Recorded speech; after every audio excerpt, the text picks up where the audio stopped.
Hello everyone. तल्लू जी आ गए खेसारी लाल यादव जी और माही मनीषा का एक बहुत ही बेहतरीन वीडियो सॉन्ग जो कि फुल वीडियो सॉन्ग में रिलीज हो चुका है। और इस गाने को लिखे हैं अभिषेक भोजपुरिया जी और इसमें म्यूजिक दिया है मोनू सिन्हा जी। और इसे गाए हैं खेसारी लाल यादव जी और शिल्पी राज जी। जो कि आपको स्क्रीन कवर दिखाई दे रहा है। जिस सॉन्ग का टाइटल रखा गया है ए चुनमुनिया, जिसका टाइटल है ए चुनमुनिया।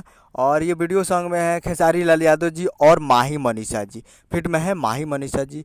और आज 5 मई को सुबह 5:45 AM पे फुल वीडियो सॉन्ग को रिलीज किए कर दिया गया है। तो सुबह सुबह 5:45 पे फुल वीडियो सॉन्ग आ चुका है। तो आप लोग अभी तक इसे नहीं देखे हैं तो आप लोग जाइए और जाकर बदनाम भोजपुरी यूट्यूब चैनल पे फुल वीडियो सॉन्ग को जाकर देख सकते हैं। तो जाइए और जाकर बदनाम भोजपुरी यूट्यूब चैनल पे देखिए और प्यार दीजिए। काफ़ी ज़बरदस्त वीडियो सॉन्ग है। तो उम्मीद कर रहा हूँ कि वीडियो अच्छा लगा तो चैनल को सब्सक्राइब बेल आइकन प्रेस करिए ताकि ऐसे खेसारी लाल यादव जी के लेटेस्ट न्यूज़ लाते रहें। और वीडियो अच्छा लगा हो तो वीडियो को एक लाइक कीजिए। मिलते हैं अगले वीडियो में, तब तक के लिए जय हिंद, जय भोजपुरी।